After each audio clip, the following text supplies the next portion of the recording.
get a job. Members, please remain standing for the Governor.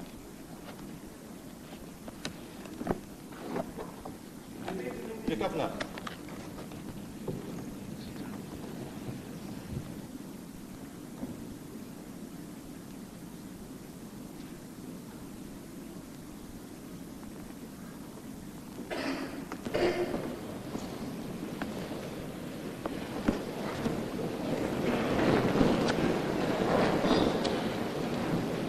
The Governor will address the Council.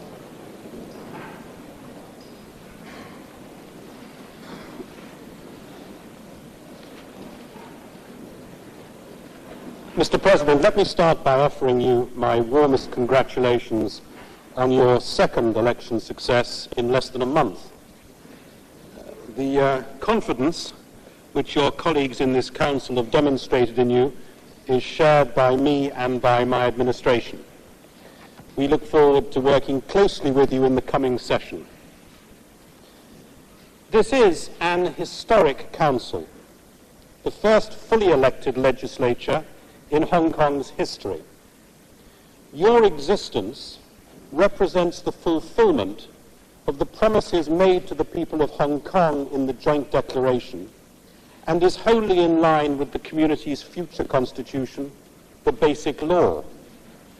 I believe that it is the view not just of the Hong Kong people and the Hong Kong government, and not just of the British government, but of most of our friends around the world, that you should be allowed to do your job for the full term for which you were elected.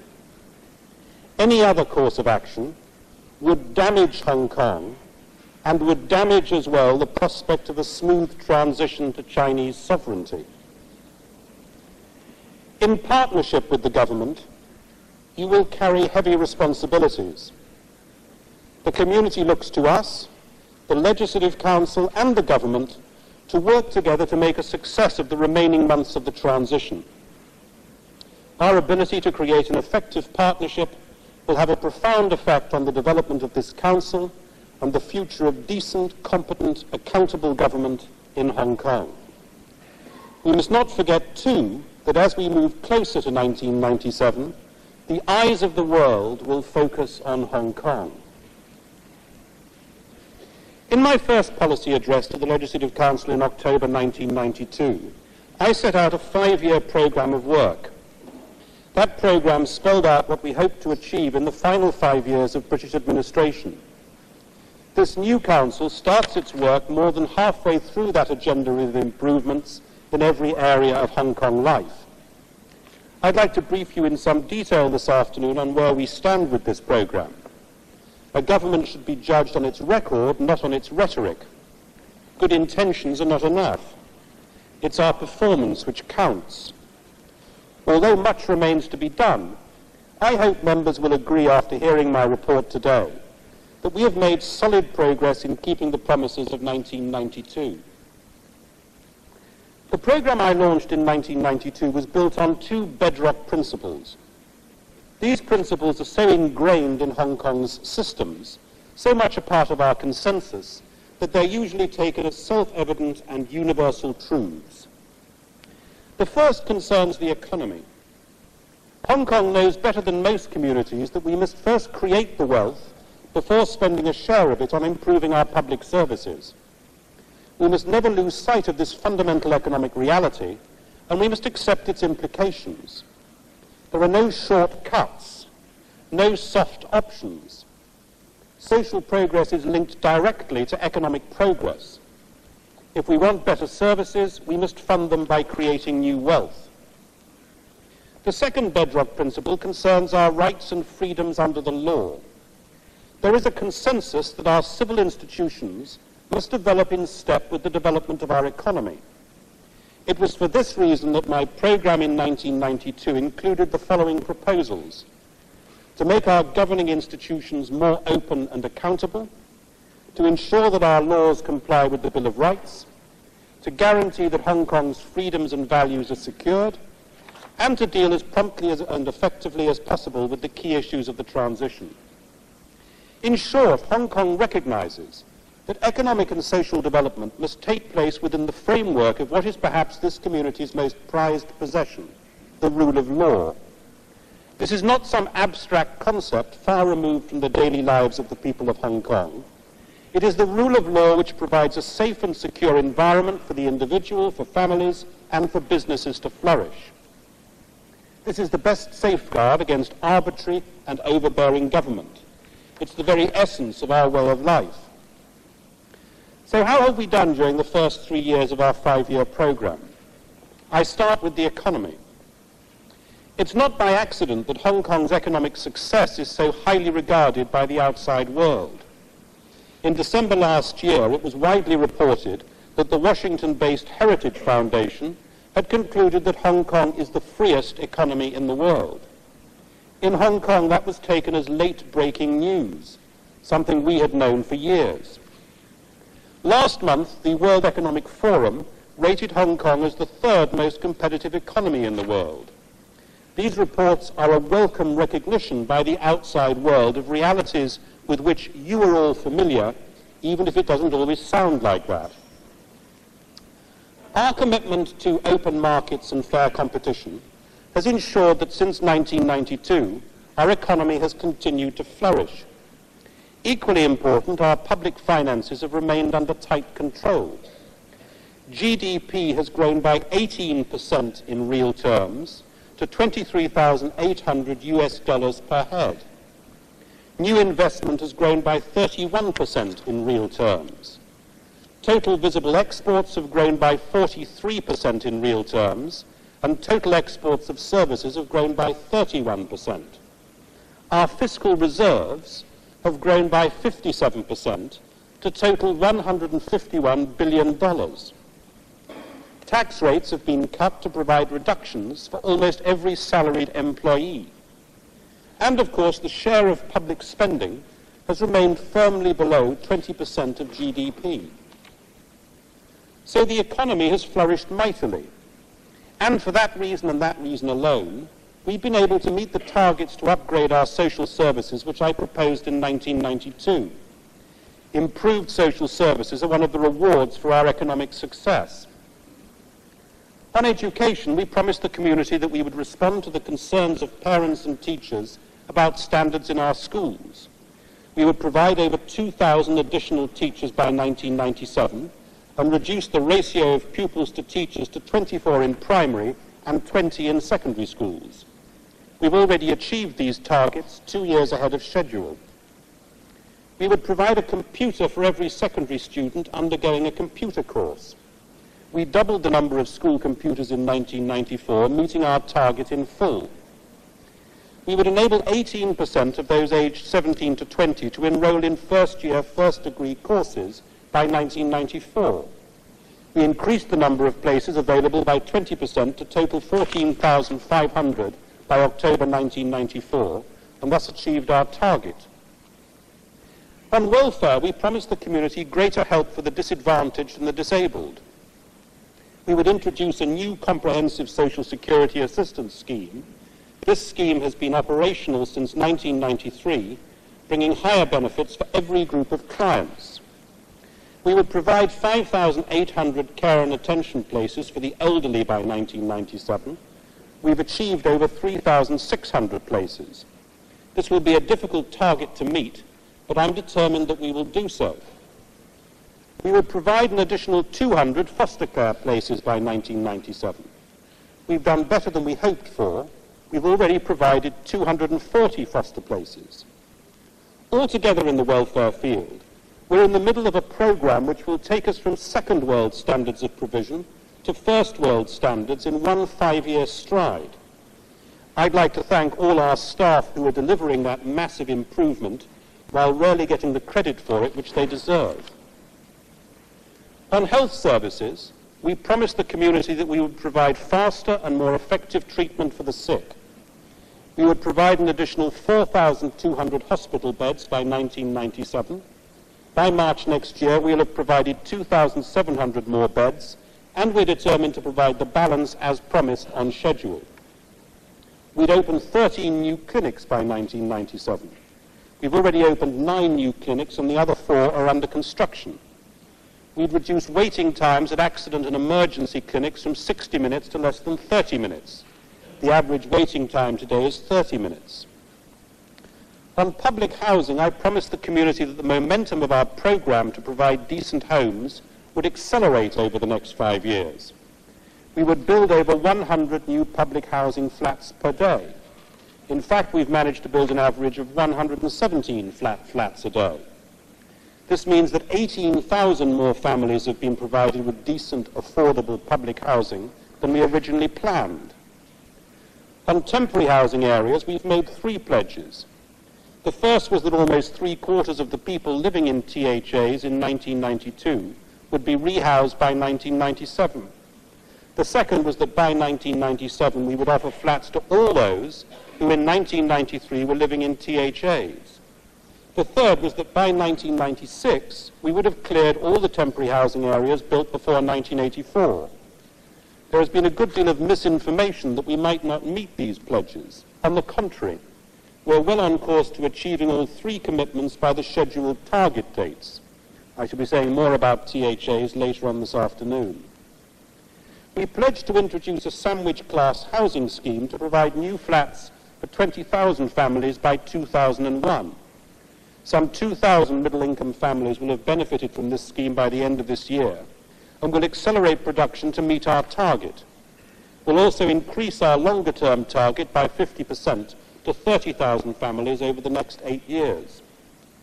In addition, while these new sandwich class flats are being built, we're providing $2 billion in low-interest loans to allow another 4,000 middle-income families to buy their own homes. No one should underestimate the effort involved in meeting our social service targets. It's not been simply a matter of money. It's also been a matter of determination and commitment. But our 1992 agenda went well beyond the social services. I spoke earlier this afternoon about the community's expectations that our political and social institutions should be appropriate to the level of economic development and sophistication which Hong Kong has achieved. Our commitment to do so was a major feature of the program set out in my 1992 address. For our electoral system, I promised arrangements that would be fair, open, and acceptable to the people of Hong Kong. We have successfully held 3 sets of elections in the past 12 months. The elections which brought this council into being were conducted on a larger scale than any in our history. A total of almost 1.4 million votes was cast this time round, about 80% more than in 1991. I promised to protect the freedom of the press, an essential ingredient of our Hong Kong way of life. We've amended 31 items of legislation which were at odds with the Bill of Rights, and we have more in the pipeline. We've given the media and members of the public greater access to government information. We've made it easier for individuals to enforce their legal rights. The Director of Legal Aid can now waive the means test in civil cases involving the Bill of Rights or the International Covenant on Civil and Political Rights. The range of cases for which legal aid is available has been broadened, and we have raised the income limits.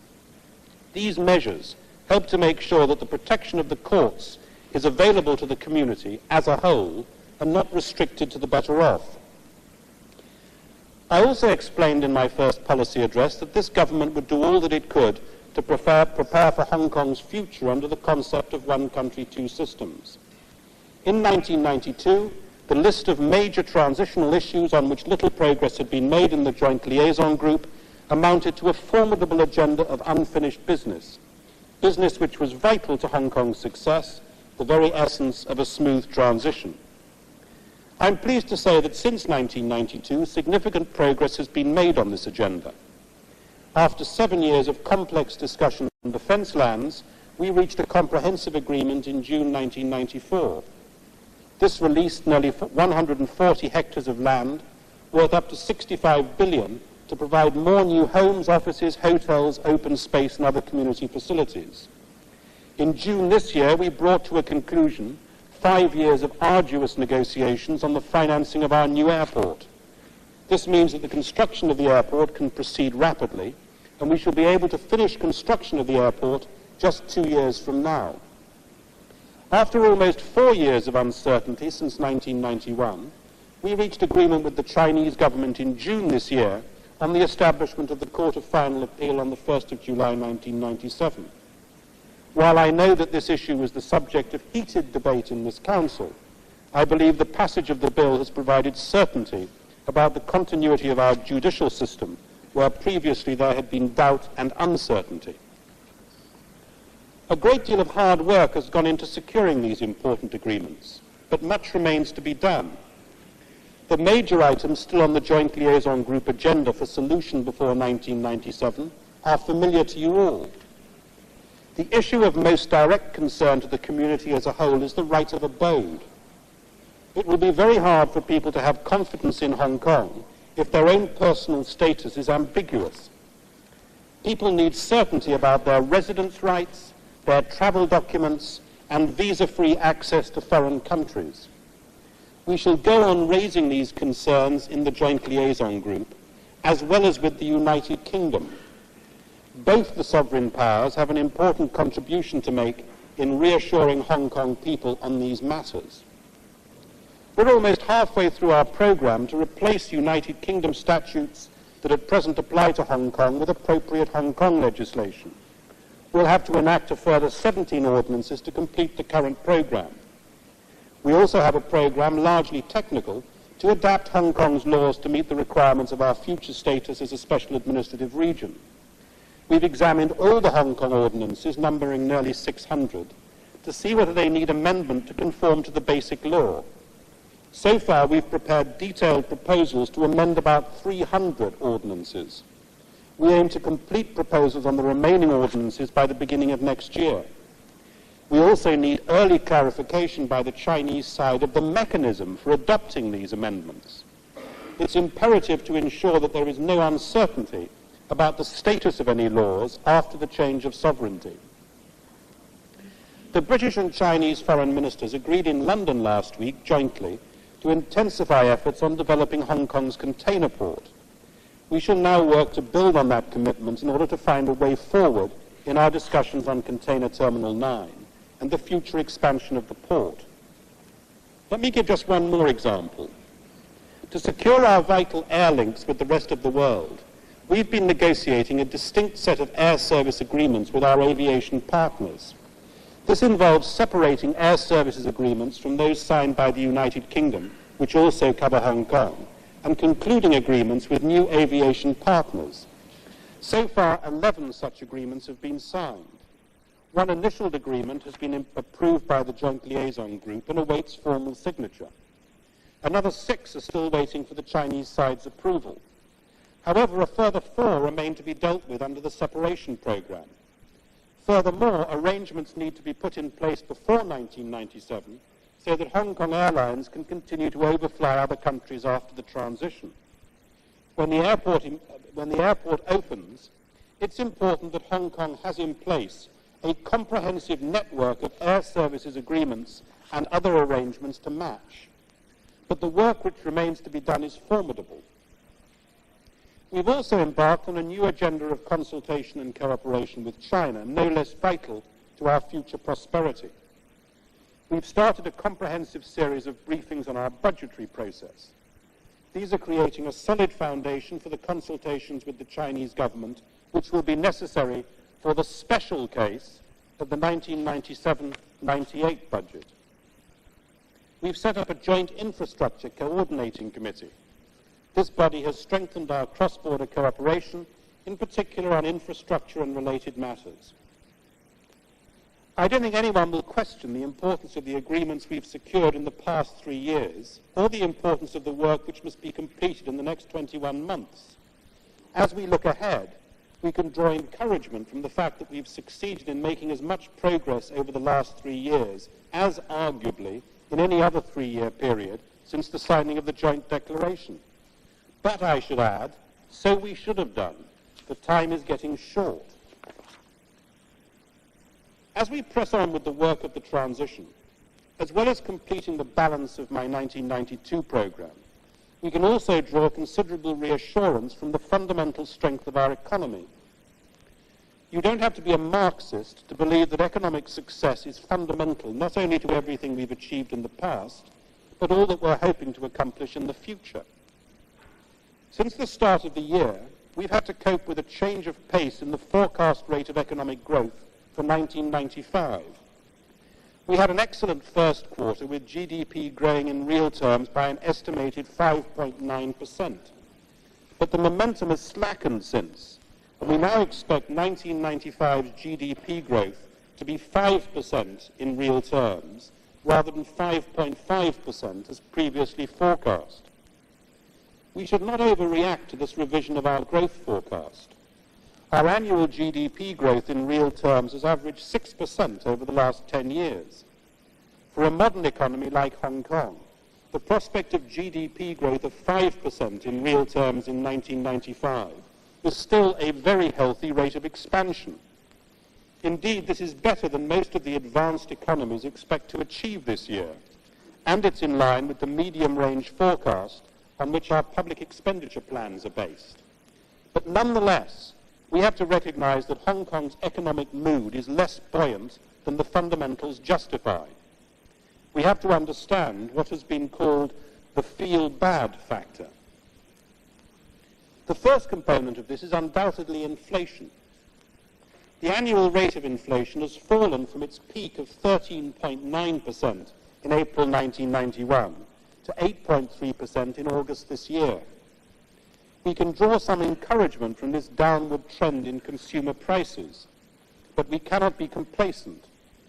Inflation remains uncomfortably high, and it should not be surprising that some sectors of the community have felt themselves under serious pressure from rising prices.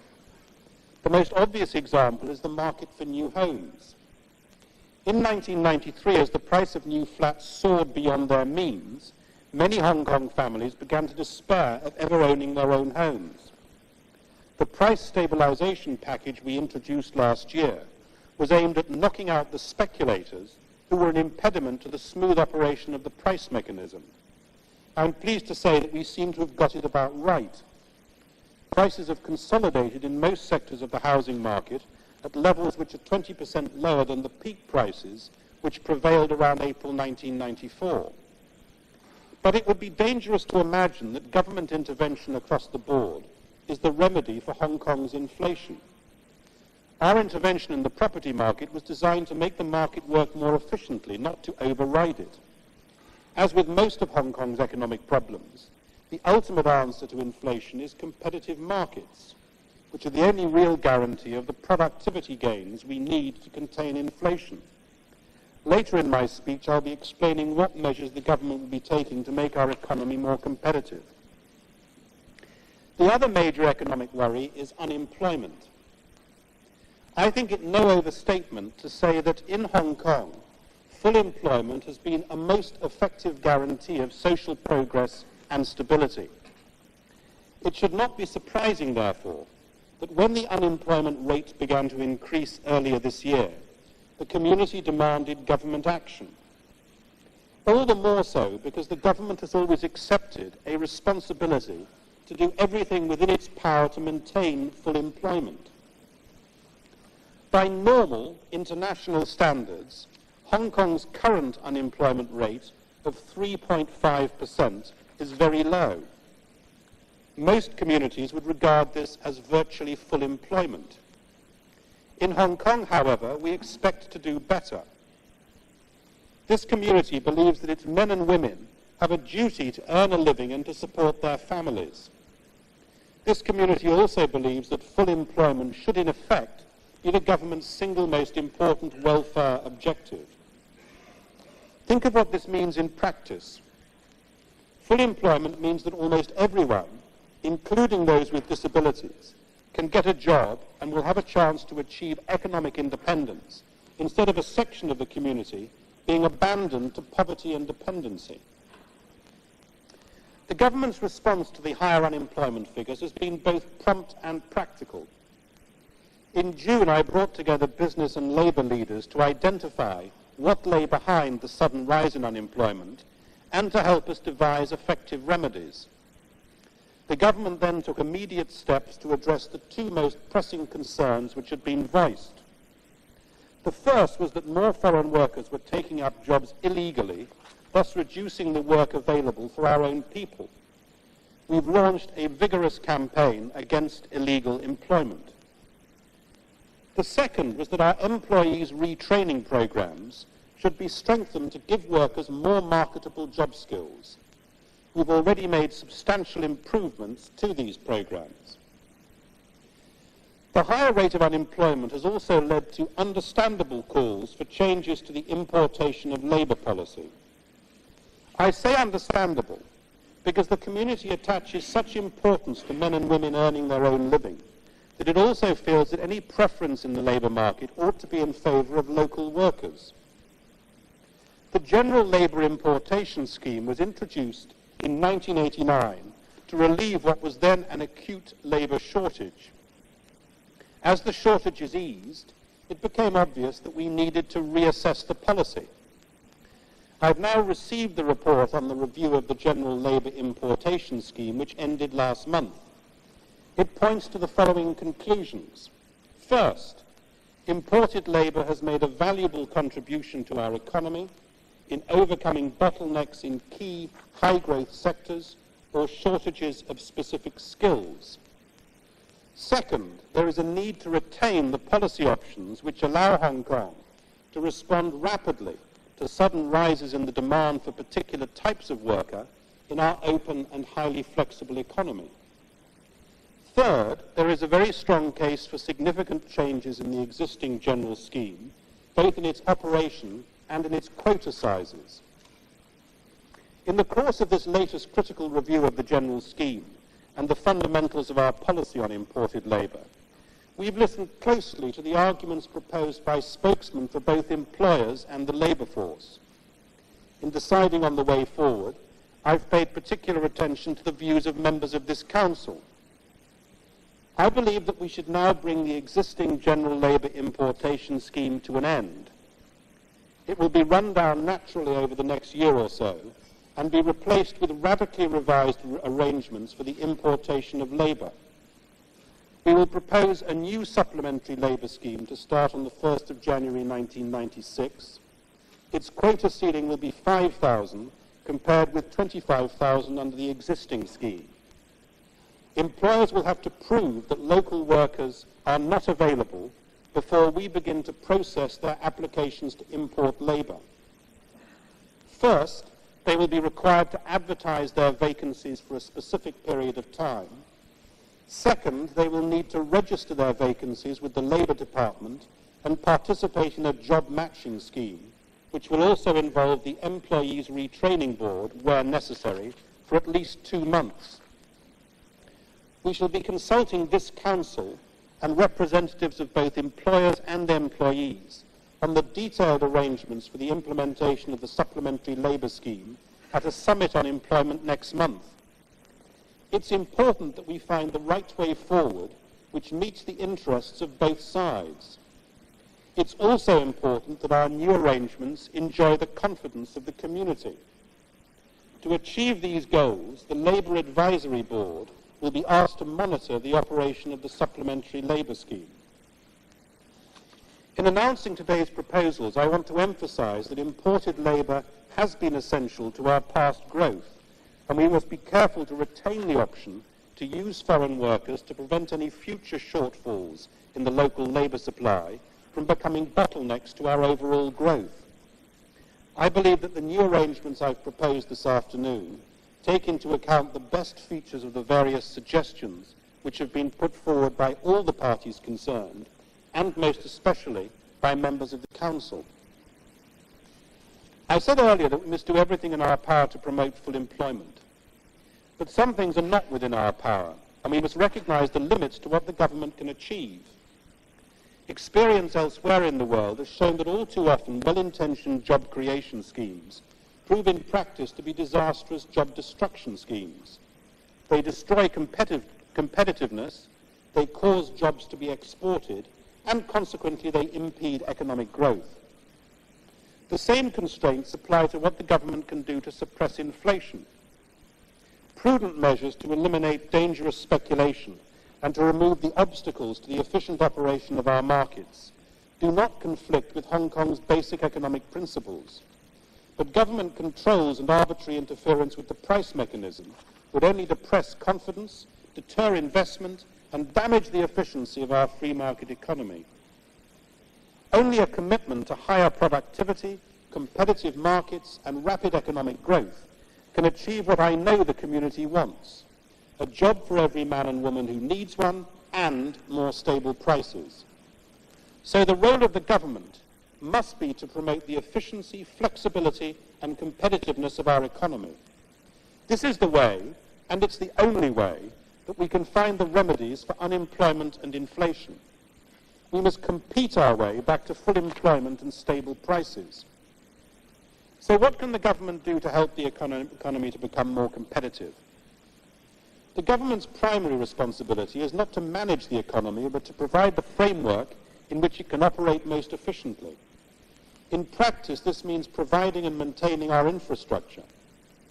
This is usually taken to mean our massive program of roads, port expansion, the new airport, and the rest of our public works projects.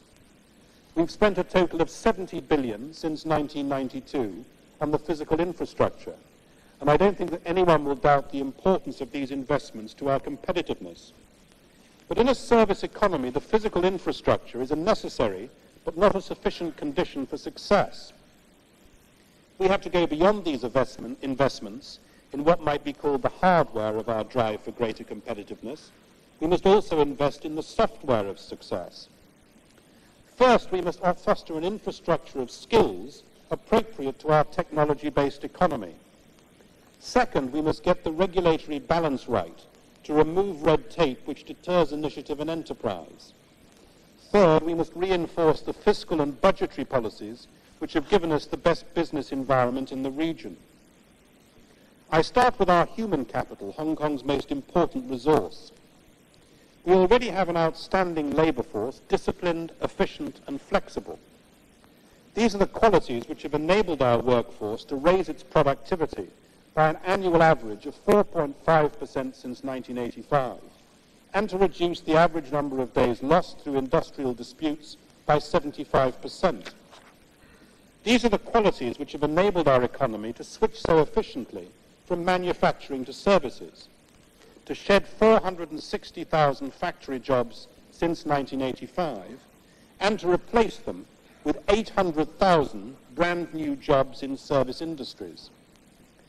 This readiness to change careers, to switch employment in response to shifts in overseas demand for our goods and services, is at the heart of our economic efficiency.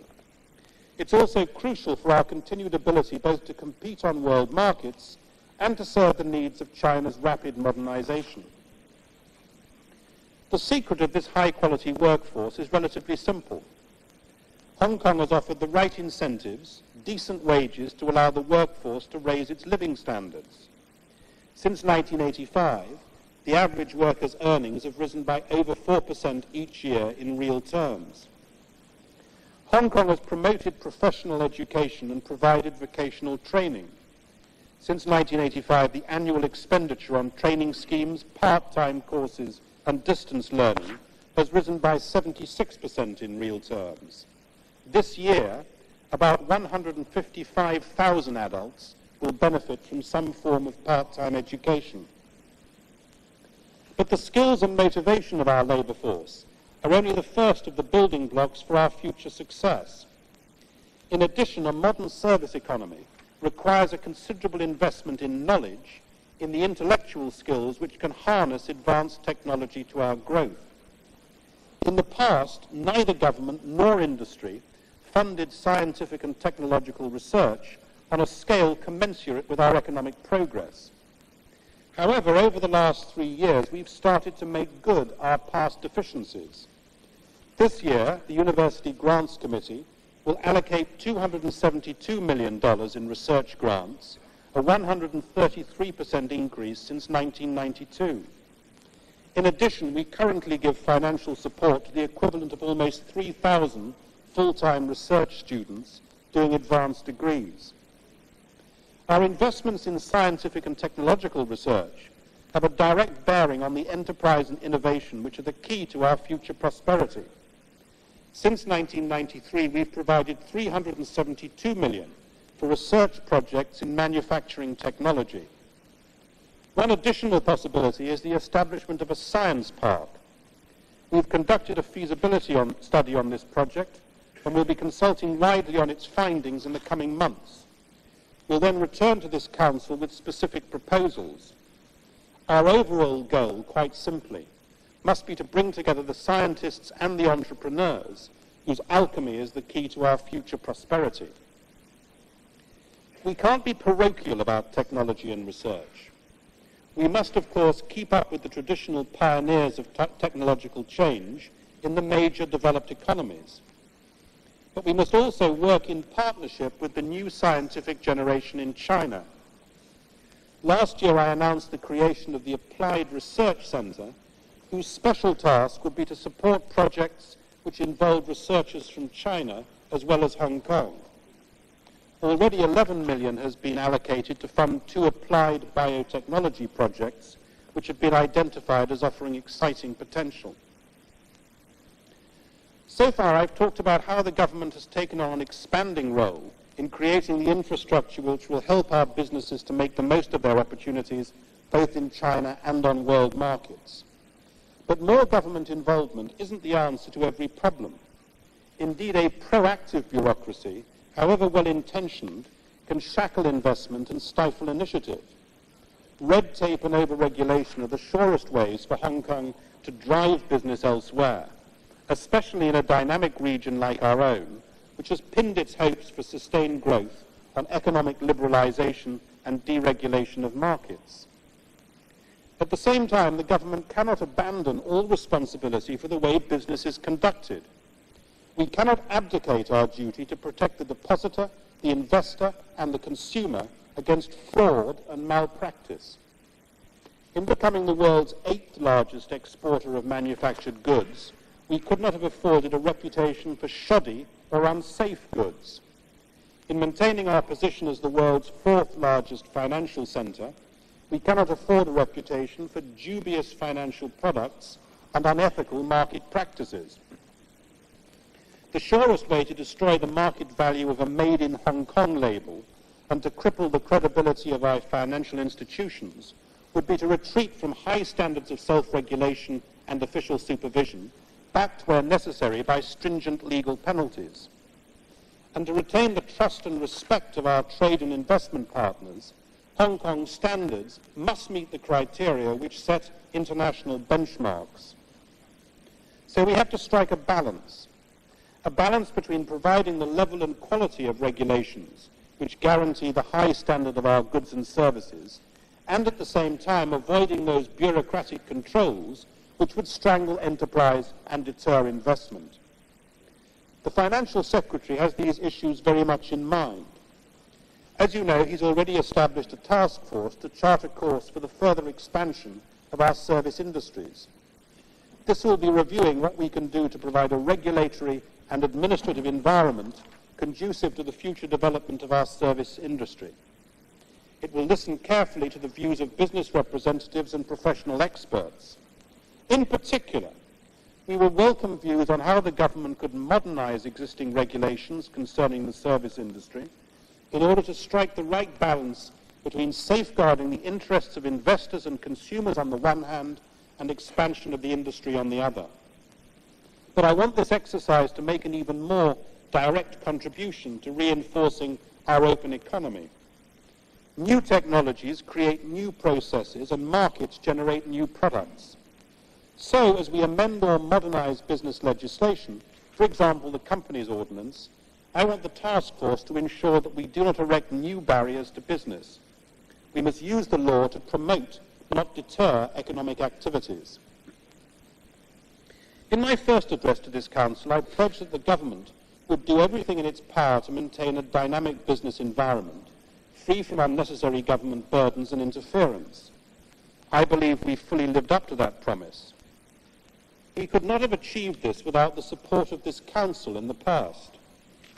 Unfortunately, however, there is a concern in some circles, particularly among businessmen, that the territory's first, wholly elected legislature may somehow force Hong Kong to change course, that it will insist on radical economic experiments and imprudent programs of public expenditure.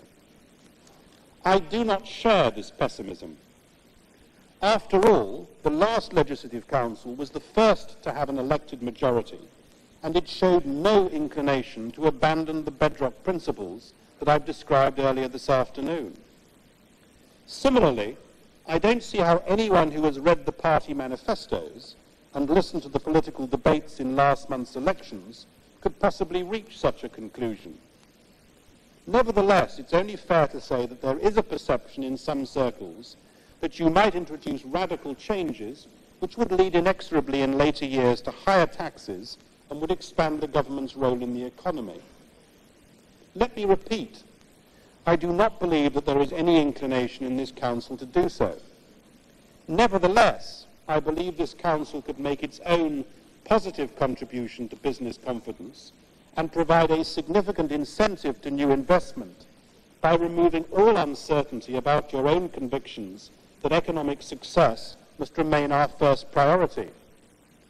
You could provide both Hong Kong and our trade and investment partners around the world with a clear guarantee that this Council will do nothing to undermine our financial stability or our commitment to an open economy. The most convincing way to do so would be for this Council to endorse the economic policies which have been the foundation of Hong Kong's success over the last 4 decades. These policies can be summed up in a simple rule. Government expenditure should increase over time only in line with the trend rate of economic growth, what I've called the living within your means principle of public expenditure. As a result of this rule, public expenditure has not exceeded 20% of GDP, and the government has confined its role to supporting, not to dominating the economy. Such an endorsement would, of course, be purely a matter for this Council, but a statement of this sort would demonstrate to the doubters that our first fully elected Legislative Council intends to operate on the same broad consensus as its predecessors, a consensus which was confirmed by the voters of Hong Kong during the September elections. In presenting my policy addresses to this Council, I believe they should form part of an annual audit of the government's performance. It's for you and the community to judge whether we've lived up to our promises and matched your expectations. I hope members will agree that since 1992, there's been nothing short of a quiet revolution in the way the public sector approaches its relationship with the community. It's now a relationship based on service, accountability, and performance. It's for this reason that the government publishes its very detailed policy commitments and progress reports, which cover every area of the administration's activities. Now that they've become established, I don't mind admitting to you that before I first introduced them, some people warned me that these documents would amount to the only 2-volume political suicide note in history. On Monday, the Chief Secretary presented the 3rd annual progress report on behalf of the government to this Council and the community. This important document explains the position on the 471 outstanding specific initiatives announced during the past 3 years. Each of these initiatives was designed to improve the government's service to the community. The progress report makes it clear in each and every case whether we have in fact honoured these undertakings. It makes encouraging reading for the fair-minded. It also provides useful ammunition for the perfectionists among you. The fair-minded will have noted with satisfaction that the government has already completed or is on target with 94% of these initiatives. The perfectionists will have noted that we're behind our targets with 6% of our undertakings. The report explains how we intend to get back on track with the 6%. I doubt whether there is any other government in the region, and maybe none other in the world, which produces each year such a detailed report card on its own performance. Although the civil service never expects headlines in the press to read, "Government does a great job," it does draw considerable encouragement from the knowledge that the community values its record of success and its determination to go on improving its performance. This determination will be immediately apparent to members from this year's policy commitments. The policy commitments contain 343 new initiatives, each of which has been fully costed, and all of which can be financed without breaching our all-important budgetary guidelines. I understand that some members were disappointed last year that my speech was shorter than usual because I summarized the policy commitments instead of reading out all of them. But I intend to stick to a summary once again this year. I think that only a minority of this Council have a taste for speeches of Castro proportions. If 2 hours of Chris Patten are not enough for you this afternoon, you can console yourselves with the knowledge that I shall be back in this chamber again tomorrow afternoon. For today, let me just say of the new initiatives proposed in this year's policy commitments, that 27% are designed to upgrade our social services and our housing programmes, 21% will help to strengthen the government's support for the economy, and another 16% are part of our already ambitious programmes to make the best possible use of limited land resources and to meet the growing demands on our infrastructure. You'll also see that every policy commitment contains a new section summarising how each part of the government is responding to the requirements of the transition. As I explained in my first policy address, we have no higher priority than making a success of the transition. I'm sure that members will also recognise how extensively the 1995 policy commitments have benefited from the advice of this Council. Many of you will recognise your own ideas and suggestions and how they have been accepted as the basis for new initiatives. The policy commitments also incorporate suggestions from our extensive structure of advisory committees and from professional bodies and pressure groups. The community's agenda must set the agenda for the government. Achieving these objectives will depend crucially on the professionalism, the integrity and the dedication of the civil service. I want to place on record once again today my deep admiration for the men and women of our civil service. There is a deep reservoir of respect and goodwill in Hong Kong for the civil service. This isn't a statement which could be made about most other governments. In many communities, civil servants are not held in high esteem, but our community knows the value of an honest, committed and efficient public service. The pursuit of excellence within the civil service begins with a commitment to raising standards rather than being content with past achievements. The civil service culture must be intolerant of complacency. There has to be an unwillingness to settle for the quiet life. For Hong Kong, the civil service, along with the judiciary and this Council, is one of the key institutions in making a success of the concept of one country, two systems. Excellence in public administration requires a culture of service to its clients in each and every branch and department of the government. The success of the performance pledges, for example, is due to the enthusiasm with which the civil service took to the idea of publishing targets to tell their clients what quality of service they could expect and how to complain if standards proved disappointing. Since 1992, all 47 departments delivering direct services to the public have published performance pledges. I believe that we can build on this 1992 initiative. The right next step would be to develop the concept of performance pledges in areas where our services have a major impact on people's lives. The best way of doing this would be to follow the lead of the Hospital Authority. I want to congratulate the authority for its pioneering work in developing a patient's charter. This document sets out the ways in which the community and the hospitals work as partners, explaining clearly patients' rights and obligations. The introduction of the patient's charter has gone hand in hand with major improvements in hospital care, proving that a commitment to serving the client is not a gimmick or an additional unwelcome burden on hard-pressed managers. Later in my speech, I shall be announcing plans for a similar charter for the workplace. One of the most insistent messages which this Council and the community sends to the government is that it expects us to accept a duty of care for the vulnerable. This sense of compassion is the other side to Hong Kong's work ethic. In Hong Kong, no one seriously disputes the need to balance the work ethic of the majority with the welfare requirements of an unfortunate few. However, there is a serious debate about how to provide an adequate welfare system without weakening the will to work. there is a widespread belief that welfare beneficiaries should be treated with dignity and should not be reduced to subsistence. At the same time, there's also a deep-rooted conviction in Hong Kong that the welfare system should cater only for those who have no other means of support, and that it should offer only basic support rather than a generous alternative to finding a job.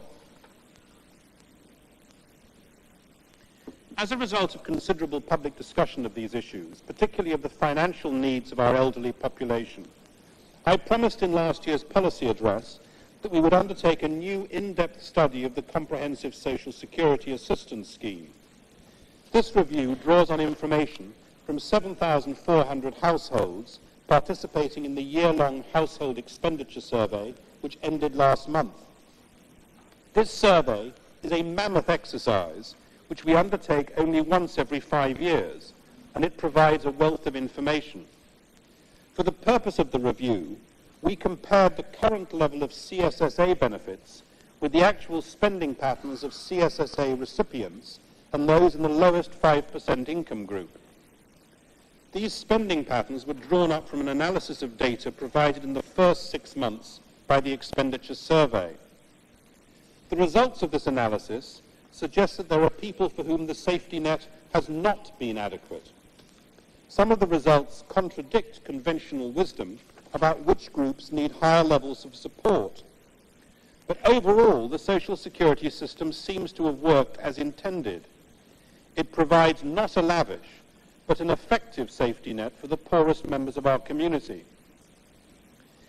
CSSA benefits are not an incentive to the able-bodied to leave the workforce voluntarily. Living on CSSA benefits would clearly be nobody's preferred option. The 153,000 CSSA beneficiaries are exactly those vulnerable and unfortunate individuals that the community wants most to protect because of their mental and physical disabilities or their social and economic disadvantages. As I've said, the review will be completed early next year. But we know already that some rates are too low, that some members of the community are suffering today from genuine financial hardship. These are the groups whose current levels of social security benefits are inadequate. Their standard rates of CSSA benefits were significantly below the spending levels of equivalent categories of people in the lowest 5% income group. On the other hand, the standard rates for vulnerable groups, like the single elderly, children, and people with a disability, were generally above the spending levels in the lowest 5% income group. In these circumstances, I believe we must act promptly to provide help where it is needed and justified. Subject to this Council's approval, I propose the following improvements in benefit levels from the 1st of April 1996. Single parents and family carers will receive a 54% increase in their standard rates, which will increase from $1,045 to $1,605 per month. Elderly persons living in a family unit will receive a 12% increase in their standard rate, which will increase from $1,505 to $1,685 per month. Adults whose ill health prevents them from working will receive increases of between 46 and 54% in their standard rates. This will raise their monthly standard rates from $1,210 to $1,770 for a single adult, and from $1,045 to $1,605 for an adult living in a family. Adults who are unemployed but actively seeking work will receive an increase in their standard rate payments of between 23 and 27%. This will raise their monthly standard rates from $1,210 to $1,490 for a single adult, and from $1,045 to $1,325 for an adult living in a family. This rate of increase has been adopted specifically to ensure we do not provide support at a level which could provide a disincentive to find a job. In setting out these improvements, I have referred consistently to increases in standard rates. It's worth recalling that the standard rate forms only one part of the total CSSA benefits. In addition, over 95% of CSSA recipients also receive supplements and special grant payments to cover such items as rent and school expenses. We expect the new rates to benefit up to 52,000 people in need. We estimate that the higher rates of benefit will cost about $300 million to implement. The Secretary for Health and Welfare and the Director of Social Welfare will be explaining the full details of these new benefits on Friday. I'm making these specific proposals today ahead of the final outcome of the review for those groups for which we have clear evidence that standard rates are inadequate and must be increased. But this exercise is only the first stage of the review. I anticipate that it will recommend other important changes as it considers all aspects of the system, including the rules under which CSSA payments can be received by people who choose to receive benefits outside Hong Kong, the level and scope of the special grants for which all CSSA recipients are eligible, the level and administration of the long-term supplement paid to everyone who has been receiving CSSA for over 12 months, the level of permitted disregarded earnings which recipients may retain in addition to CSSA payments, and the level of the assets limit, which is one of the eligibility tests for CSSA. Let me emphasize that so far we have an analysis of only the preliminary information from the Household Expenditure Survey. We've acted promptly to help those groups identified as being the most obviously vulnerable. There are other groups, elderly people living alone and children, for example, who benefited from the improvements I announced in previous policy addresses. We shall have to wait for the final outcome of our review before deciding whether further improvements may be justified to benefit other vulnerable groups. But let me make it plain this afternoon. We shall ask this Council to endorse additional benefits for them if the review so recommends. I said earlier that some of the results of our analysis of the expenditure survey data run counter to conventional wisdom. This just serves to demonstrate the value of such reviews. I think it fair to say that before this exercise, many of us would have assumed that elderly men and women living alone would be the worst off in our community. In fact, the average benefits received by a single elderly CSSA client, including the standard rate, special grants and supplements, currently come to a total of $2,710 a month. Adequate financial support for the elderly must remain a high priority. But equally important with advancing age is the total program of services for the elderly, the special provisions for the frailties and disabilities that come with old age. In my previous policy addresses, I outlined ambitious programs to meet the needs of the increasing numbers of elderly people. The recommendations of last year's working group on care for the elderly, chaired by a distinguished former civil servant who's now an honourable member of this Council, have helped us to refine our targets. Since 1992, we've made considerable progress with our programs. We've provided nearly 5,000 special flats for the elderly in convenient urban locations since 1994.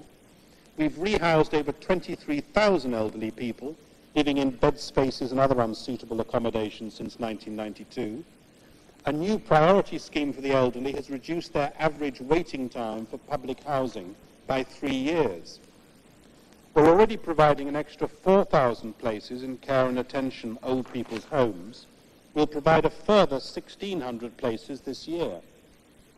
About 25,000 old people are already being served each year by our geriatric health teams, and the 4 new teams to be set up this year will serve an additional 9,000 clients a year. We've expanded facilities to treat the diseases of old age. For example, we've reduced the waiting time for cataract operations from 15 months to 9 months. The full list of how we have expanded our social services and housing programs to cater for the elderly is much longer, of course.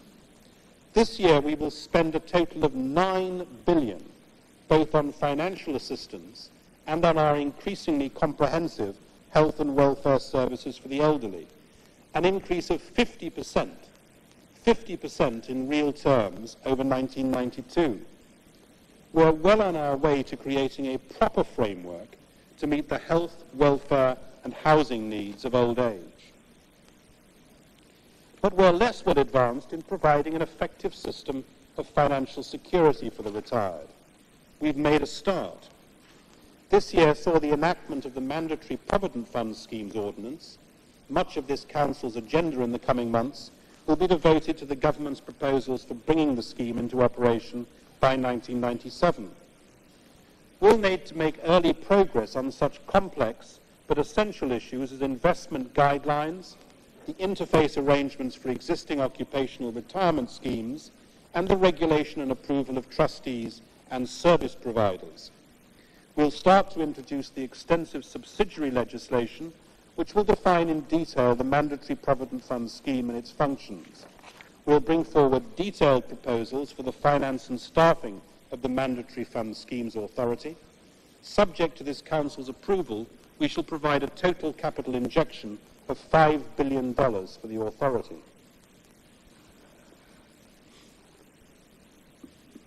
I stressed earlier this afternoon the importance of skills for our future success, and perhaps the most important thing the government can do for the workforce is to provide a sound basic education.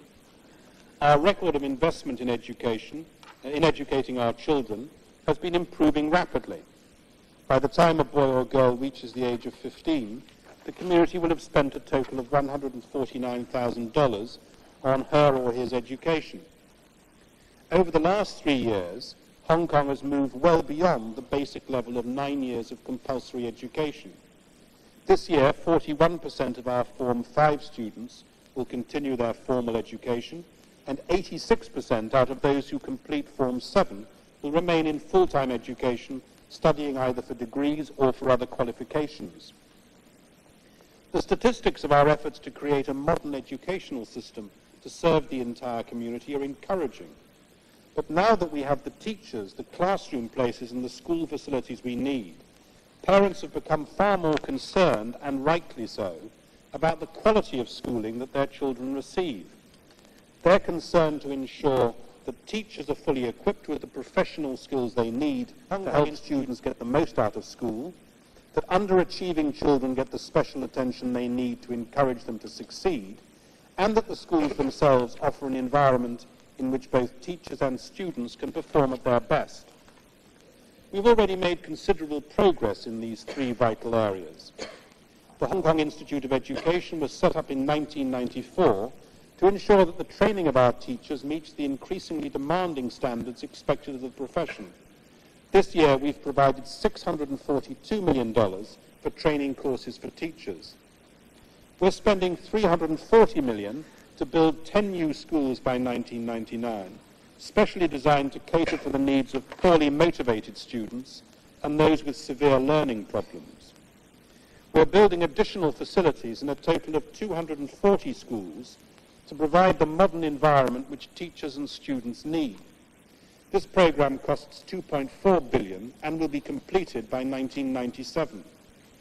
We've already air-conditioned 413 schools to reduce the disruption caused by excessive noise pollution. Parents increasingly recognize the importance of preschool education. I believe that good preschooling facilities make a substantial contribution to a child's ability to do well later on. At present, 85% of all children between the ages of 3 and 5 attend kindergartens. This year we'll spend $140 million to ensure that children are not denied access to kindergartens because their parents cannot afford the fees. About 240 kindergartens benefit from the subsidy scheme, which helps them to meet prescribed standards of qualifications and salaries for their teachers. Already more than half of all kindergarten teachers have been trained. We've just raised the minimum entry qualifications, and we shall train another 1,130 serving teachers this year. There can be no doubt about the government's determination to provide the best possible environment for students to take full advantage of their learning opportunities. But we can be far less satisfied about the quality of the working environment which many of them face on leaving school. In my policy address 2 years ago, I stated frankly that our safety record was unacceptable and that our workers' chances of being injured at work were several times higher than in most other developed economies. Since then, the government has introduced new regulations, raised the penalties for safety offences, and made contractors' safety records a criterion for winning government contracts. What effect have these measures had? Last year, rates of death and injury in the workplace for all occupations were 31% lower than they had been 10 years earlier. Much of this improvement, however, is simply the natural consequence of the shift in the pattern of employment from manufacturing to services. Sadly, the figures for industrial safety, which include manufacturing, catering and construction workers, remain far from satisfactory. In 1994, the rate of deaths and injuries for industrial workers was 7% lower than in 1992, an encouraging trend. However, the rate was still 5% higher than 10 years ago, which demonstrates how much improvement is still required. Tragically, the construction industry in Hong Kong continues to have one of the worst safety records anywhere in the developed world, with 275 deaths and injuries last year for every 1,000 workers, again higher than the rates in 1985. The government cannot solve this problem by itself. We could not hope to employ enough inspectors to supervise every workplace and construction site. We have to look for new ways to bring employers and their workers together in a joint effort to create a safe working environment. We'll only succeed if we can convince everyone in the workplace of two essential facts. Most deaths and injuries are avoidable. Almost all could be prevented if employers promoted safe work practices and if workers cooperated. Both employers and employees must accept a joint responsibility for improving safety. We need a zero tolerance of unsafe working practices. I'm proposing, therefore, a three-part strategy to achieve a substantial improvement in our safety standards. First, we are preparing a charter for safety in the workplace. We shall take members' views fully into account before publishing the document next year. It will make clear the rights of the worker to enjoy a safe working environment and the obligation on the employer to prevent deaths and injuries. It will also emphasize the responsibility of the employee to cooperate in following safe working practices and reporting workplace hazards. Secondly, we're already at work encouraging the new Partnership for Safety between employers and the workforce. A consultation document published in July announced 45 specific recommendations to slash accident rates and improve safety standards through proper safety training for the entire workforce and an obligation, especially on industries with the worst records, to develop formal safety programs and establish safety committees. These measures target the construction industry in particular. Third, we will continue to deter bad safety practices by using all our legal powers to pursue relentlessly anyone responsible for avoidable deaths and injuries in the workplace. If we find that existing powers are insufficient, we shall ask this Council to reinforce our Partnership for Safety with new legal measures. The community demands rightly that the workforce be treated with respect. This is not simply a matter of paying reasonable wages. Even more important is to guarantee them a safe and healthy workplace. Adequate housing, decent wages, and modern education are not enough by themselves to provide the quality of life to which the community aspires. In Hong Kong, as in all the advanced economies, standards of healthcare are also a major concern. Once again, we're determined to meet the community's aspirations for a modern, comprehensive health system. I believe that in terms of the number of patients whom we shall treat this year, we're already providing an impressive level of service to the sick. This year, our hospitals expect to treat 846,000 inpatients. In addition, we shall add an extra 800 hospital beds. Our general clinics expect to treat 4.5 million outpatients, while our specialist clinics expect to treat a further 6.3 million outpatients. But the size of our programs is no longer the only benchmark. Much more important is our ability to deliver health care to groups with special needs or who are particularly vulnerable. This goal is playing a major role in shaping our current programs. Let me give some examples. We introduced a new student health service last month. It provides regular screening, physical examinations and health education to 450,000 primary school children. In September next year, it will be extended to cover 443,000 secondary students. We're expanding our capacity to meet the special needs of adolescents. Next year, we'll be setting up a pilot centre to provide medical and psychiatric care for adolescents. We'll keep up the momentum to improve the standard of medical care and the quality of life for the mentally ill. In 1992, I was able to announce proposals to reduce overcrowding at Castle Peak Hospital, thanks to a generous donation of 500 million from the Royal Hong Kong Jockey Club. This initial project will be completed early next year. We must now start the ambitious final phase, and we will be coming to this Council with a request for some 850 million to be able to do so. We shall then have replaced obsolete and inadequate facilities with modern and more spacious accommodation for 750 beds.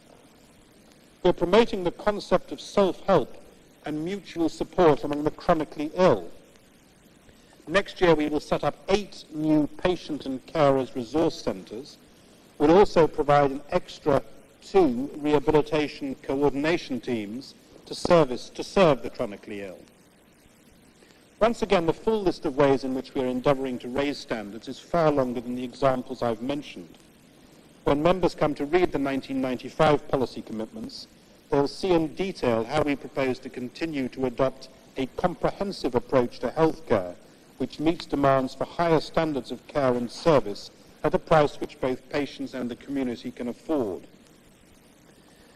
Despite the priority which the government and the community have given to our housing programs over the last 4 decades, the lack of decent, affordable housing remains the single biggest source of complaint which I receive. I'm sure that members of this Council share this experience.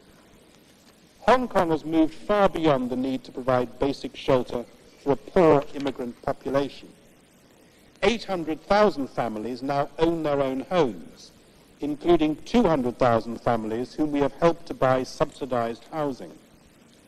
700,000 families, a full 41% of the population, live in heavily subsidized public rental housing of an increasingly high standard. The average waiting time to be allocated a housing authority flat is now below 7 years, almost 2 years less than in 1992. Nevertheless, the waiting list for public rental housing remains too long. We're now pledging to reduce the average waiting time to under 5 years by 2001, but I should warn members that this will be no easy task. We still have an enormous backlog to make up for as we clear the temporary housing and squatter areas, for example, and press on with schemes to upgrade the earlier generations of public housing units to meet today's standards. We also have new and growing sources of demand for public housing as we respond to the special needs of vulnerable groups such as the elderly and the new arrivals from China. Let me put the problem of waiting lists another way. There are about 150,000 families on the general waiting list for public housing.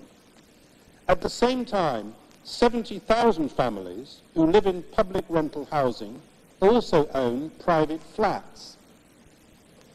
This means that they are benefiting from subsidized public housing flats while often using their other flats to collect rents as landlords. A further significant number of our public housing tenants have incomes or assets well beyond what they would need to buy their own homes. It's plainly wrong that public housing should continue to accommodate tenants who have the financial resources to meet their own housing requirements at the expense of those with a genuine case for rehousing.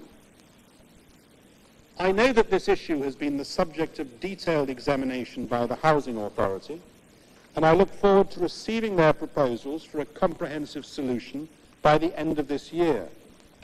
This Council will have the opportunity to discuss these proposals, and there'll also be a public consultation exercise. We also have to recognise our obligations to the Housing Authority's tenants, to the 700,000 families who live in public housing. They have a right to safe and pleasant homes with responsive and efficient management and high standards of security, cleanliness and amenity in each housing estate. We have gone a long way to meeting these expectations, and we shall be doing even more in the immediate future. This year we're spending some $4 billion to renovate 15,500 older flats and to maintain the quality of the public housing stock. We'll relieve overcrowding. Over the next 3 years, we will rehouse at least 24,000 families whose living space per person is less than 5.5 square meters. By 1996, all public housing offices will have customer service counters. We'll also begin to privatize estate management on a trial basis next year. By 1997, all housing estates should have their own estate management advisory committees to give tenants direct access to management. By 1997, we will have provided adequate security facilities in all housing estates. Most tenants will be able to screen the identity of visitors from their own flats. Lighting and other security features will make estates a safer environment. We're also determined to improve the conditions under which 40,000 people live in temporary housing areas. Let me remind members that in 1992 there were 55 temporary housing areas. By 1997, we will have cleared 42 of these. We will have met our earlier pledges in full, but it is simply not possible to make a pledge to clear all the remaining THAs. With the best will in the world, the flow of new arrivals from China and our success in clearing the squatter areas mean that the only alternatives to the retention of some THAs are either to allow people to sleep on the streets, which would be totally unacceptable, or to allow families affected by clearances to jump the queue for rehousing, which would be grossly unfair. I have personally visited 10 of these THAs, both officially and unofficially, and I'm very conscious of their inadequacies in terms of space and facilities and the constant struggle to maintain standards of cleanliness and security. I said earlier that I'm determined to live up to the specific pledges on THAs which I made in previous policy addresses. Plainly, rehousing of existing THA residents is the only real solution. In the meantime, however, we have to improve the living conditions for those who still have to live in THAs. The Secretary for Housing has already made a start with a program to renovate the THAs, which will be retained, and to improve their management. The aim is to achieve a secure and better living environment for all temporary housing area residents.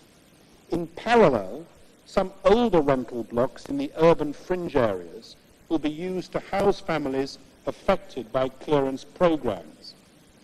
The Housing Authority is also developing new designs of temporary accommodation which will provide more space and better quality living, and which will gradually replace the existing type of temporary housing. Our ultimate aim must be to encourage families to become owner-occupiers. Over the next 6 years, the government plans to provide subsidized programs to help 190,000 families to become owner-occupiers. That's an impressive goal, and it's one that we can achieve without reducing our commitment to build public rental housing for 141,000 families over the same period. At the same time, we'll use the Housing Project Action Team to fast-track residential developments in the private sector where necessary, so that our targets for home ownership can be met. I think we've reached the stage at which we need to take a hard look at our long-term housing strategy. The Secretary for Housing will shortly start work on a comprehensive reappraisal of our future housing objectives and every aspect of the way in which we manage the enormous resources committed to providing decent, affordable houses for this community. I expect to receive his recommendations by the middle of next year.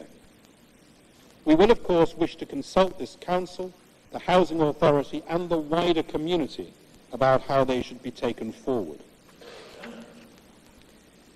No matter how we upgrade our healthcare or improve our housing or increase our leisure activities, we'll still have to pay too high a price for economic progress if the air we breathe and the water around us are poisoned.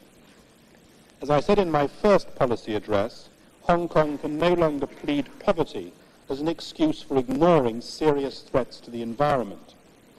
We cannot leave the task of cleaning up past pollution to future generations.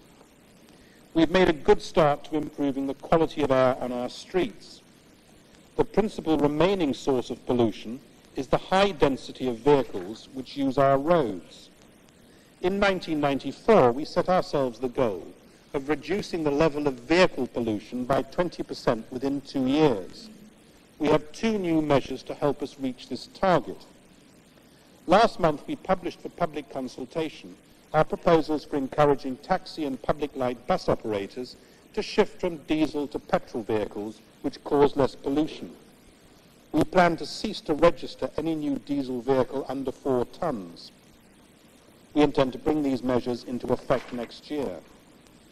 We propose to require larger diesel vehicles to undergo an annual smoke inspection and to increase the penalties for smoky vehicles.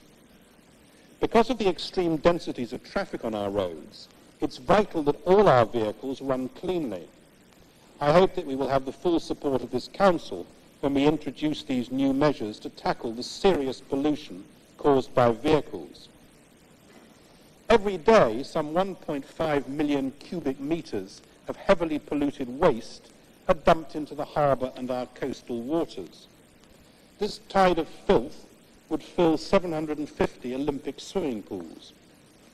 Unless we press ahead with urgent measures to dispose of sewage safely, to prevent the uncontrolled dumping of waste and to make the polluter pay, our community's health will continue to be at risk and a major amenity will be unusable. For the urban areas, the high priority programme of the sewage strategy will reduce the flow of pollution into the harbour by 70%. This project will be completed by early 1997 at a capital cost of some 9.4 billion on schedule and within budget. In the new territories, the first phase of the livestock waste control scheme has reduced pollution of the worst rivers and streams by 70%. Our goal is to reduce pollution from this source by 90% over the next 4 years at a cost of 1.35 billion. We've introduced charges under the Sewage Services Ordinance to implement the principle of the polluter pays.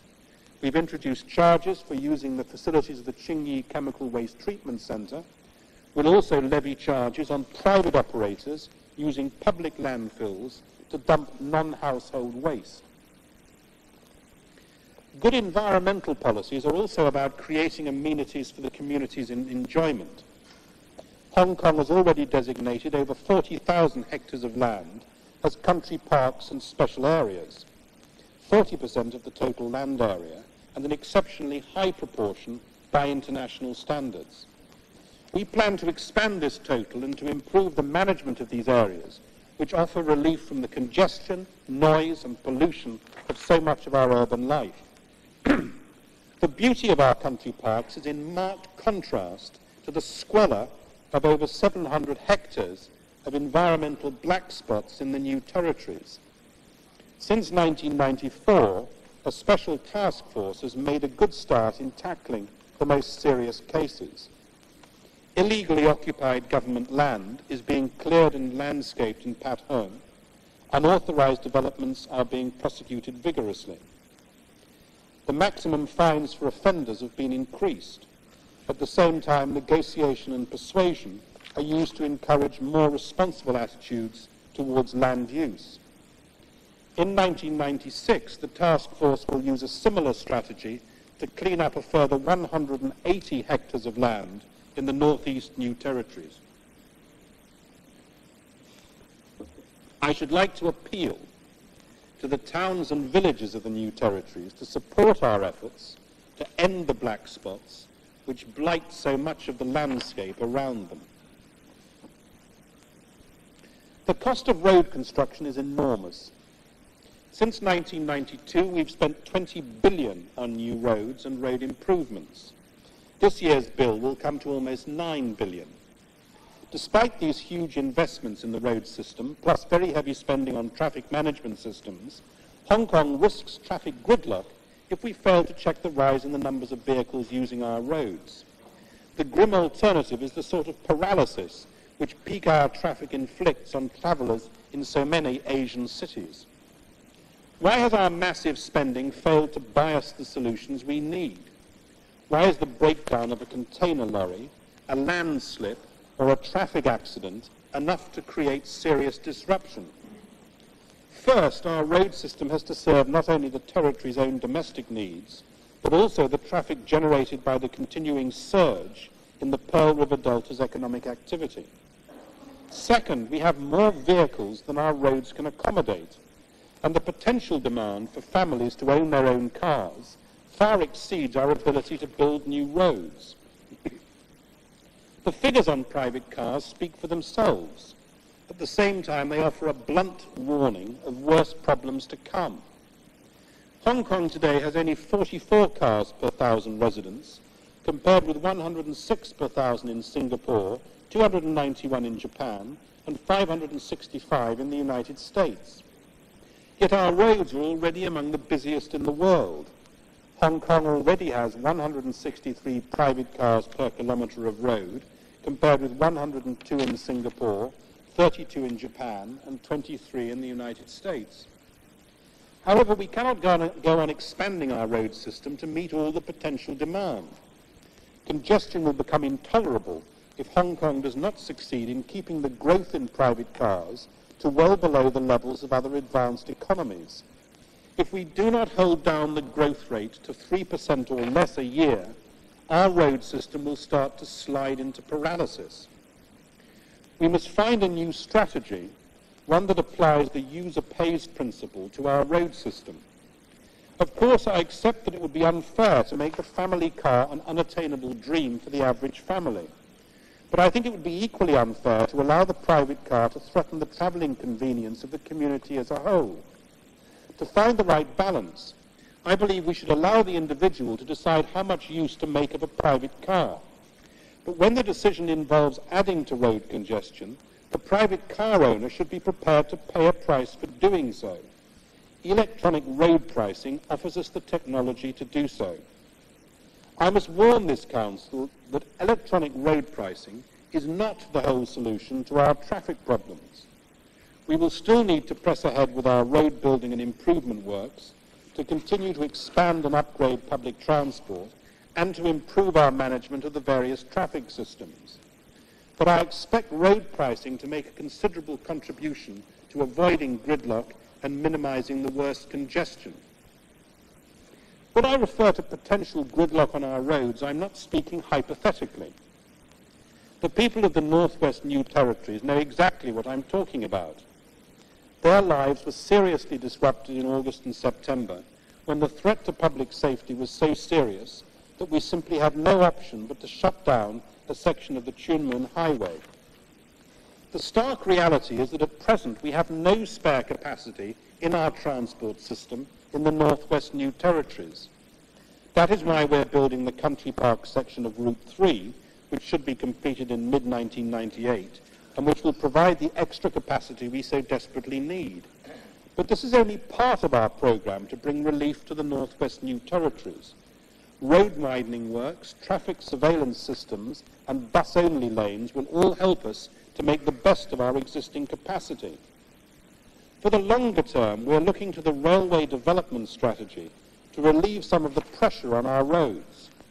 We're undertaking the initial planning for 3 high-priority projects. First, the Western Corridor Railway. This will link West Kowloon with the border and take some of the port's container traffic off the roads, as well as serving the commuters in the Northwest New Territories.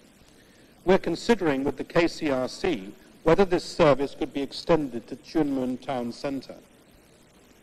Second, the extension of the MTR to Chung Kwan O. This will help to relieve some of the pressure on the road system in East Kowloon. Third, a new rail link between Ma On Shan and Tai Wai, with a KCR extension to Chim Sha Choi. This project will provide additional capacity for commuters from the Northeast New Territories who will be able to leave their cars at home.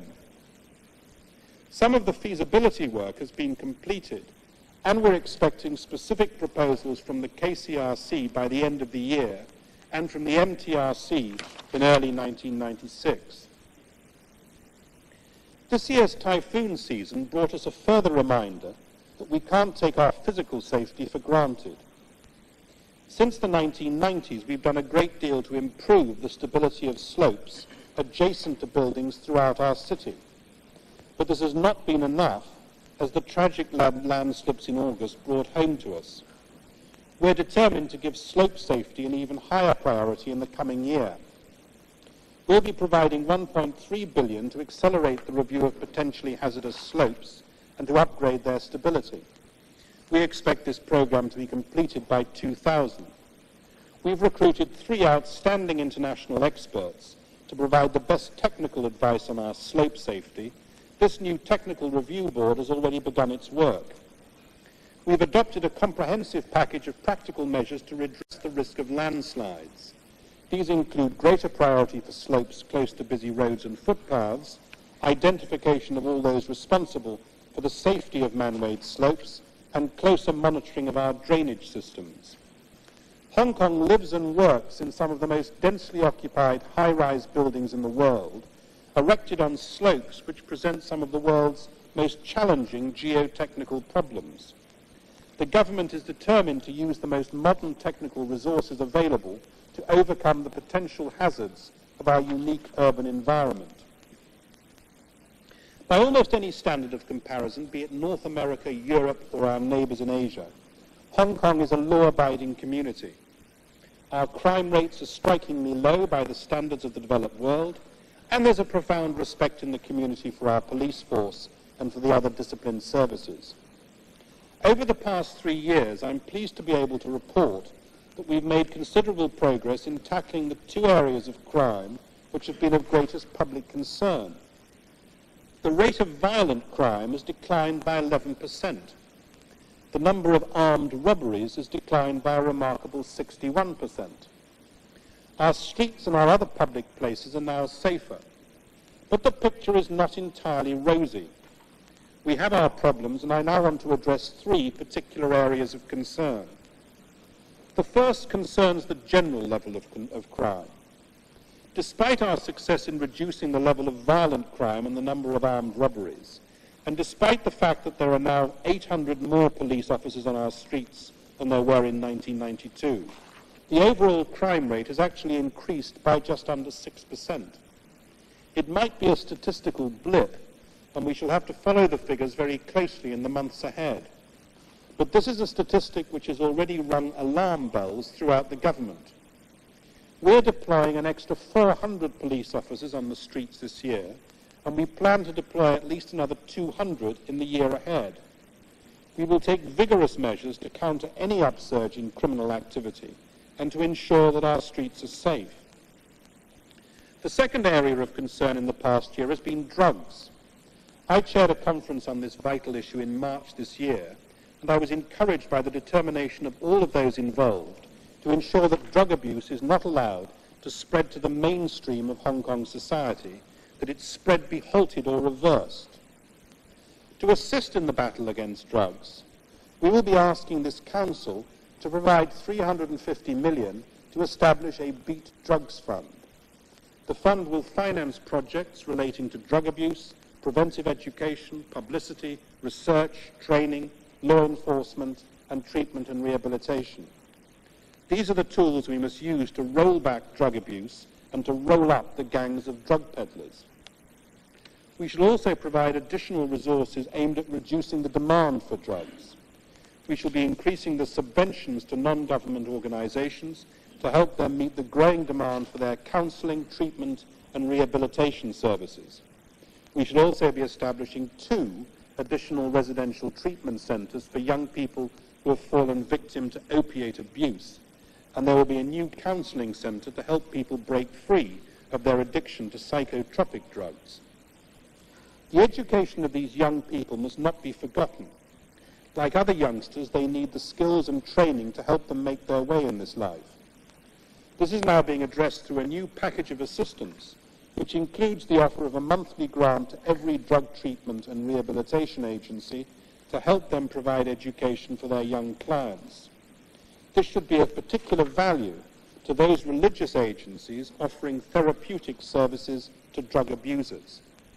We've also taken action to help young abusers to continue their education after leaving a residential treatment program, for example, by making it easier for them to re-enter the school system. The third area of acute concern is corruption. How could it be otherwise, with reports of corruption to the Independent Commission Against Corruption up 45% since 1992? Part of this rise is likely to reflect the success of our campaign to encourage people to report corruption. But we cannot afford to fall back on such comfortable explanations. We have to go on battling corruption at every level and in every section of our society. We must make sure that corruption remains a high-risk activity for the offender. This will be a special priority during the remaining months of the transition. In the coming year, the ICAC will step up its efforts to eliminate corruption. It will extend its business ethics campaign from the management to the working level. The aim is to provide staff at every level of business with an ethical framework in which corruption has no place. In a related initiative, the Hong Kong Ethics Development Centre will provide corruption prevention services to its clients and will launch detailed prevention programs in cooperation with the leading chambers of commerce and professional bodies. The ICAC will also increase its efforts to curb cross-border corruption by improving its liaison and intelligence sharing with its counterparts in China. The Commissioner has just attended a major conference on corruption in Peking. This was an important opportunity for us to develop our links with China in the fight against corruption. Hong Kong has a distinguished record for fighting corruption. In the past 21 years, corrupt practices have been driven to the margins of our public and commercial life. That is where they must remain. As 1997 approaches, we have to make practical arrangements to absorb the 64,000 children who now live in Guangdong and other parts of China, but who will have a right of abode in Hong Kong under the Basic Law. We also have the long-standing problem of spouses resident in China but married to Hong Kong residents. We've taken steps to avoid a sudden influx of these children after 1997, which would put our housing, schools and other social services under serious strain. We arranged with the Chinese authorities for the daily quota of one-way permit holders to increase from July this year from 105 to 150. This increase is to be used exclusively to reunite Hong Kong permanent residents with children and spouses. On the whole, the newcomers do adjust, supported by the powerful network of family which remains such a valuable feature of Hong Kong society. Nevertheless, adjustment to Hong Kong can be a challenge, especially in the difficult first few weeks. We intend to expand our orientation and information services, which offer new arrivals advice on how to obtain the assistance of the social services if they need it. The children must be our first priority. In April, we launched a special program to introduce newly arrived children to Hong Kong life.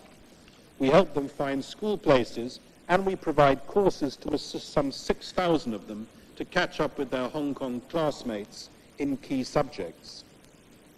While most new arrivals seem to settle in quickly, our concern remains that some may face special difficulties in integrating fully into our society.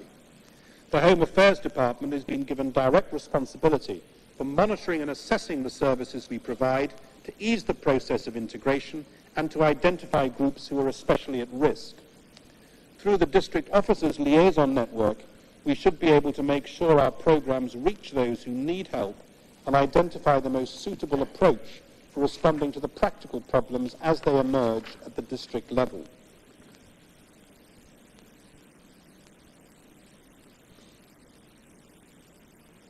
The progress we have made in implementing the ambitious program I announced in October 1992 would not have been possible without the support and encouragement of the Legislative Council.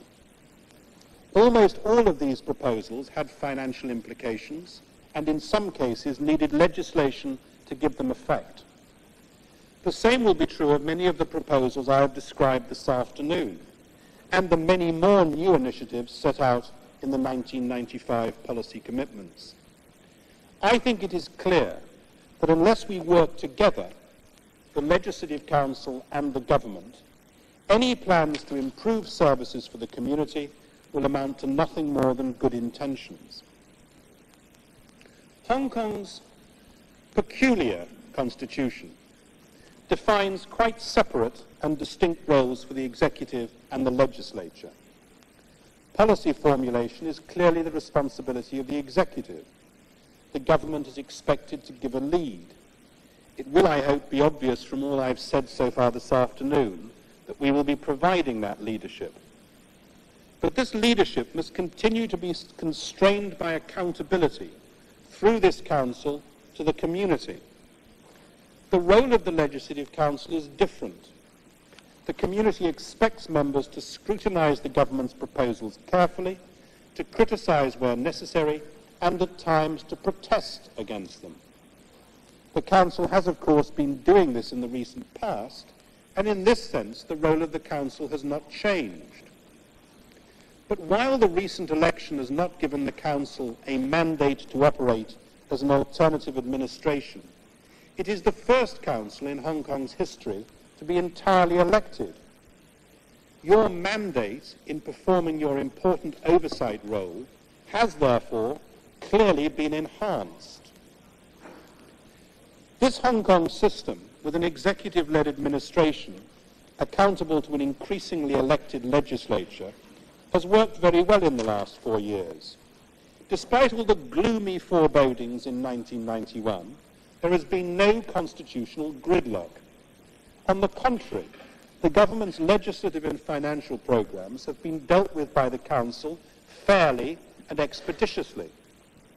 Over the last 2 years, the government has presented some of the most complex and frequently controversial bills ever introduced into the Legislative Council. They have had far-reaching consequences for Hong Kong. For example, on constitutional development, setting up the fair and open system of elections which went off so successfully last month and which brought all of you here. On the rule of law, establishing Hong Kong's Court of Final Appeal and ending uncertainty about our judicial system after 1997.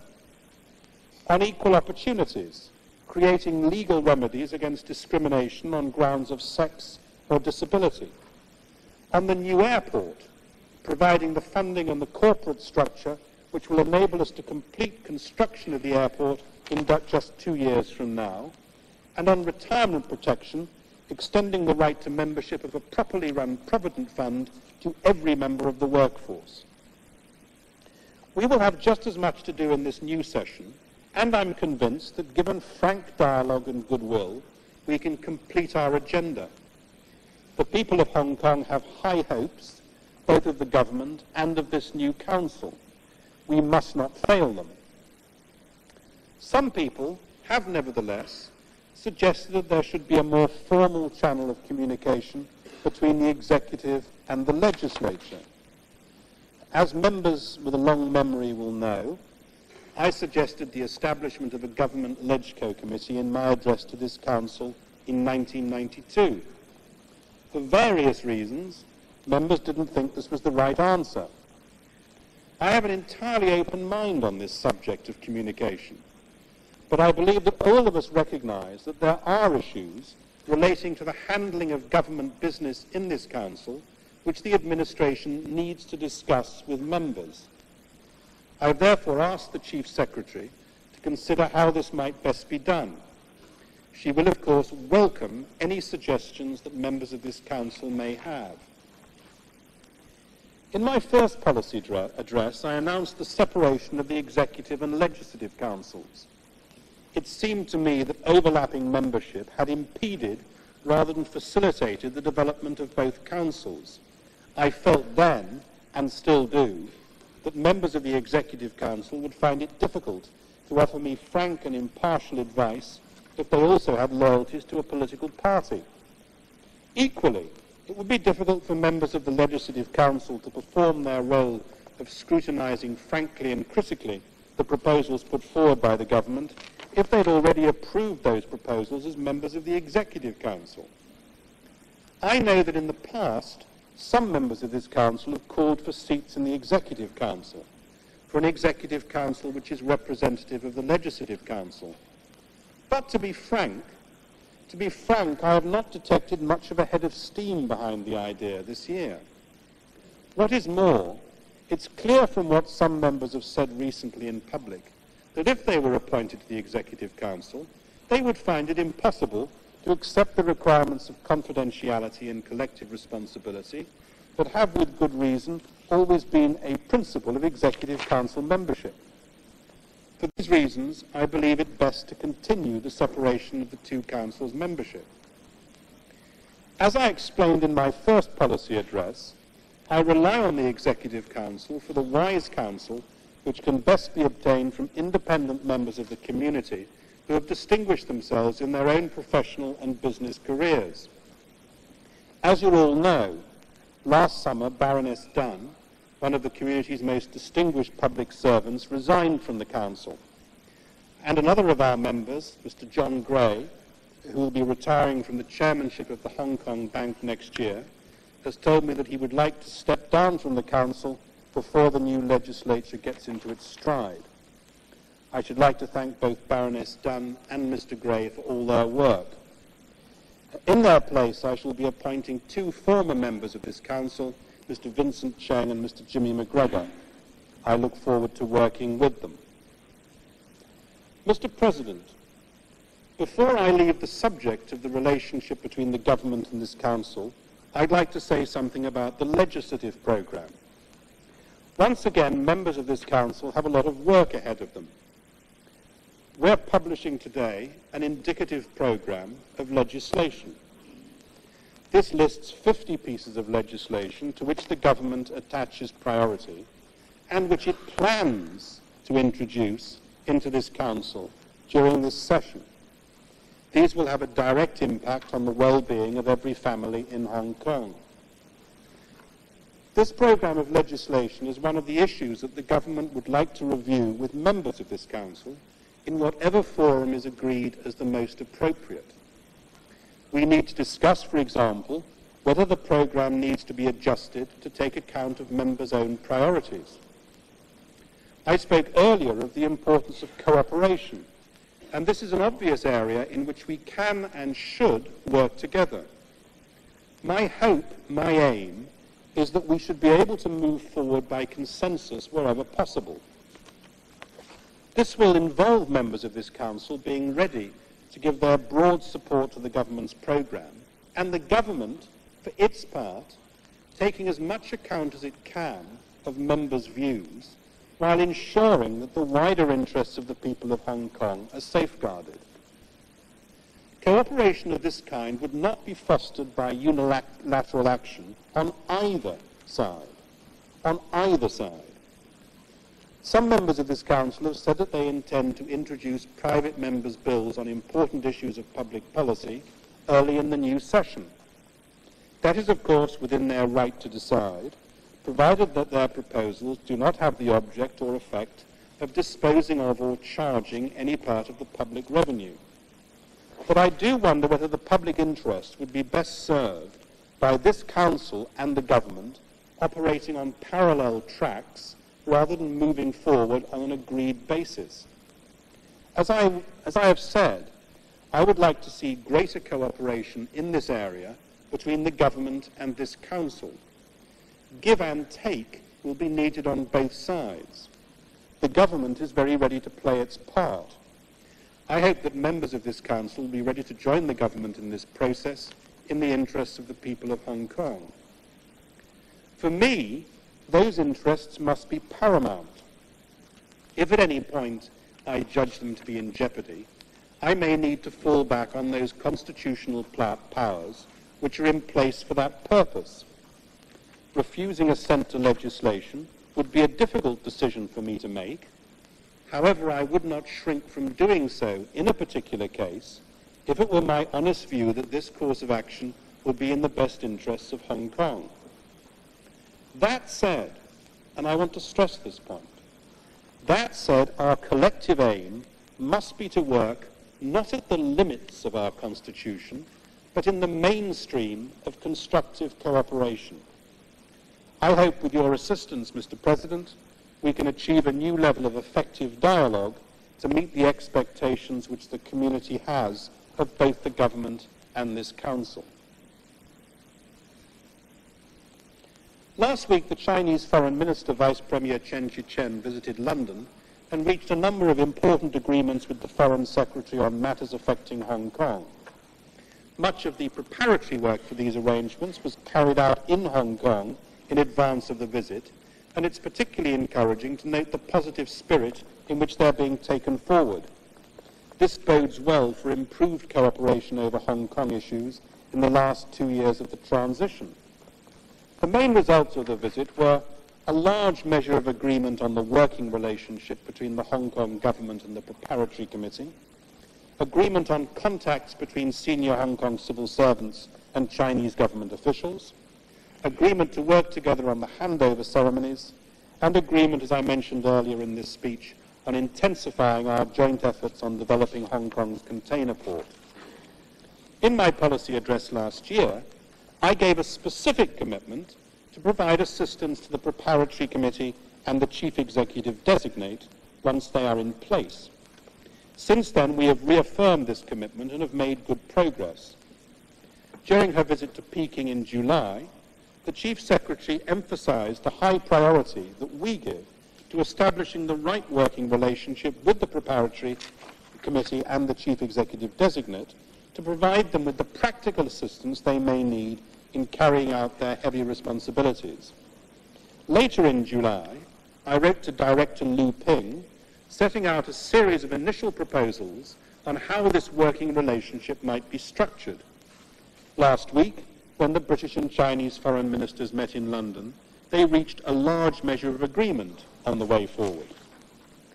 Any effective framework for cooperation must include practical, efficient, and common-sense arrangements which will meet the requirements of both sides. We need to ensure that arrangements put in place are consistent with the provisions of the Joint Declaration and the Basic Law, and of course do not undermine the authority of the government in discharging its responsibility for the administration of the territory until the 1st of July 1997, the discharge of its responsibility for which it's accountable, of course, to this Legislative Council. In addition, we'll need to make absolutely sure that we do nothing which might adversely affect the morale and confidence of the civil service. For the preparatory committee, we envisage providing a great deal of information on the work of the policy branches and departments. This is a formidable undertaking, and we thus proposed the establishment of a liaison office to manage the process on the Hong Kong government side and to provide an efficient central point of contact for the preparatory committee. This proposal was endorsed at the meeting of the foreign ministers. The liaison office will be a part of the Hong Kong government. It will be headed by the Secretary for Constitutional Affairs and staffed by civil servants, and it will report directly to the Chief Secretary and to me. We envisage that there will be regular meetings between the Liaison Office and the Preparatory Committee's own Secretariat. As for the Chief Executive Designate, since he or she will be preparing for the assumption of office upon the establishment of the Special Administrative Region, we envisage that he or she will need much administrative and practical support. We've given preliminary consideration to the forms of assistance which we could render, and we'll be taking this forward in discussion with the Chinese side. Cooperation and understanding with the Chinese side will also be enhanced through the informal get-together sessions in Hong Kong between Hong Kong civil servants and Chinese officials. Following the agreement in principle by the foreign ministers on this program, we have already contacted the Chinese side to start organizing the meetings. We hope that the first session will take place a few weeks from now. The intention is to enable Chinese officials to gain a better appreciation of the work done by our heads of branches and departments and their perspectives of the future. It would also enable our senior colleagues to get to know the Chinese officials better. These occasions will enhance mutual understanding and will make it easier for the civil service to cope with the change of sovereignty and all its implications. Finally, I should make it clear that I stand fully committed to working with the Chief Executive Designate to make sure that the work goes well, that the cooperation we have promised becomes a practical reality. I make no specific proposals here on how the relationship might be structured. The essential point is that I stand ready to offer the hand of friendship and cooperation to the Chief Executive Designate. It of course remains my position that whenever Director Liu Ping is available, I would be happy to meet him. There can be hardly anyone in Hong Kong who would not welcome such a meeting.